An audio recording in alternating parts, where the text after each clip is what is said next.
Hello and welcome to Boring Dad Gaming, where today we're going to be starting a new series on Football Manager 2022, which is going to be it's a short series of tactical how-to guides. You're looking at a system that I've had a lot of success with within the game, which is the GEGENPRESS. Literally means counter press, and the current team in the real world that is perhaps most obvious when thinking of this is Liverpool, as managed by Jurgen Klopp. So we're going to try and copy the system Liverpool are playing reasonably as close as we can, while taking into account a few certain idiosyncrasies of Football Manager 2022 to be a success in the game.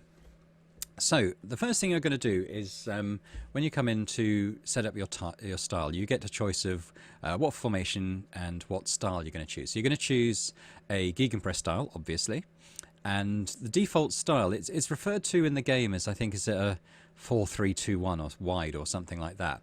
But for me, this is 4-3-3. This is the way Liverpool play, and it's seen as a 4-3-3 formation. So I think the default position for your striker is a pressing forward, like say Roberto Firmino would play. But within Football Manager 2022, I find the most effective way of getting goals from your centre forward is to play as an advanced forward, which can only be chosen as an attack role. So we're going to play with that. Now the two wide players here, if you like, as you would see with Liverpool with say Sadio Mane and Mo Salah, they're going to be inside forwards, both of them, and both set to an attacking mentality. And their role is going to be sort of running up the wings and then cutting inside to either shoot at goal or hopefully create chances for our centre forward. Moving back, we're going to have a more creative role here, and these are interchangeable, really. You can switch these around depending on, you might have a left footer box-to-box player, in which case you'd probably be best off putting the box-to-box role on the left. And likewise, if you've got a right-footed advanced playmaker here that we're utilising, you'd put them on the right. But as a basic, as I said, the creative role in the middle is going to be, for us, an advanced playmaker with a support role. So they will make runs forward and have the odd shot at goal, but really their role is to sort of play in this sort of final third, really, on the edge of the final third of the pitch, and sort of feeding chances to one of the attacking three players.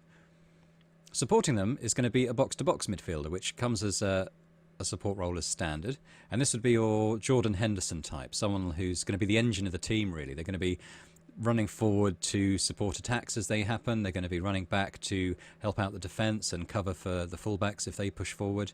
So you're going to want someone with a lot of work rate here. But in a future video, I'm going to look at the sort of players that will fill these roles ideally, and what sort of some of their key attributes are. So for now, we're just basically looking at the very basic positions.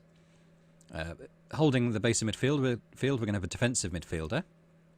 So they're primarily a defensive role, but in this formation I've got them in a support role. So they'll chiefly be guarding this sort of our third of the pitch and being a defensive shield for the centre-backs, but they can also on occasion get up the pitch a little ways and maybe have a long shot at goal or something.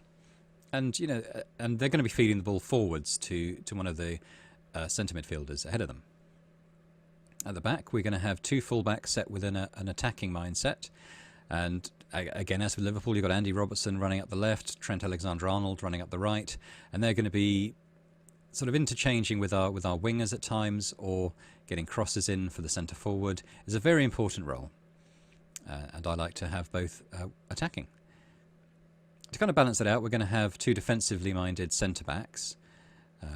I have played around a little bit with choosing stoppers and cover, but I find just basically having them both defensive, it works absolutely fine. And I prefer to go with ball-playing defenders who have a bit of technique. They're good on the ball. They can pick out a pass if necessary. So that's good.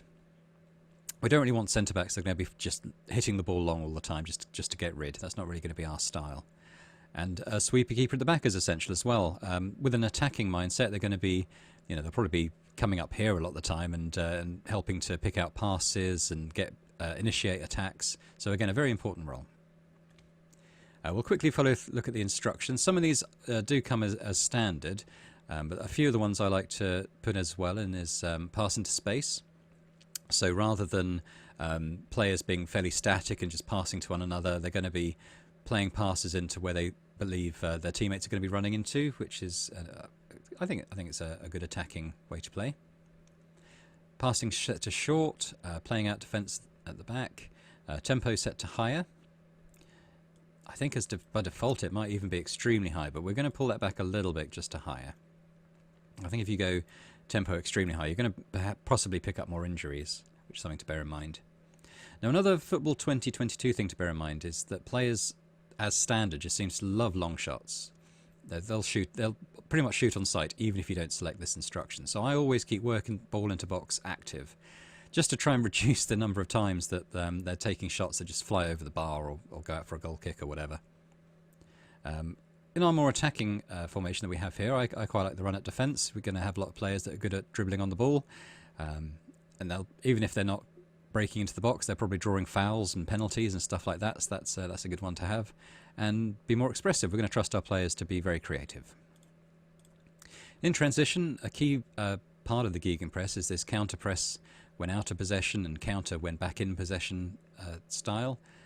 Like the goalkeeper to distribute the ball quickly, just keep passing balls forward and just be an absolute machine as a unit. I like to take short kicks, just build from the back and work the ball quickly from there. And out of position, you want to have a very high line of engagement. You want your advanced forward to kind of be mixing it in the 6-yard box there as much as possible, and a much higher defensive line. So you're really trying to sort of compress the space that the opposition has to play in. Staying on feet is important as well. If you unselect that or even select get stuck in, you're going to find your defenders, well, all your players really, are going to get carded and sent off a lot more often. But by selecting stay on feet, we kind of reduce the chances of that. So there we go. That's the gegenpress highly intense formation. I will quickly mention as well that in Football Manager 2022, they've reworked the fatigue system so that when players are kind of getting into their red zone towards the end of a match, then your chance of conceding silly goals, just goes through the roof. So you'll be conceding late goal after late goal if you play this all the time. So you need to also set up a secondary formation. And I've kept all the same, it's the same 4-3-3, but I've amended some of the roles, and our intensity is much less. So we'll be using this as well, and I'm going to have another video on sort of in-game management to show how that works. But basically we've selected fullbacks to automatic, so they're going to adapt to whatever your overall mentality is, which I've also switched to balanced from positive. So this is a much more controlled formation. We're going to probably keep the ball a lot better, not be quite as attacking, and taking fewer risks, but still being a very strong formation. I've also dropped the tempo down to lower. You can see if you look at the intensity bar in the top right there, that as this goes up, that goes up as well. So if we select lower, this is just going to be our kind of keeping the ball, probing for chances kind of formation. I've also deselected run at defence and be more expressive. In transition, counter press and counter are the same, but the goalkeeper's taking fewer chances with his distribution, just making more sure of possession. And out of possession, just dropped the line of engagements down a notch. So it's gone from much higher to higher, and from much higher to higher there as well. And there you go. That's the basic gegenpress formation in a 4-3-3. The next video I'm going to look at the same thing but in a 4-2-3-1, which is sort of, for me, another successful gegenpress formation, and something I suspect Liverpool are going to transition a bit more to this coming season, the 2022-23 season. So that's it. I hope you liked this. If you did, then it'd be great if you could hit the like button and maybe consider subscribing to the channel, which would be amazing. And in the meantime, I hope to see you next time for more Football Manager 2022 tips. Bye for now.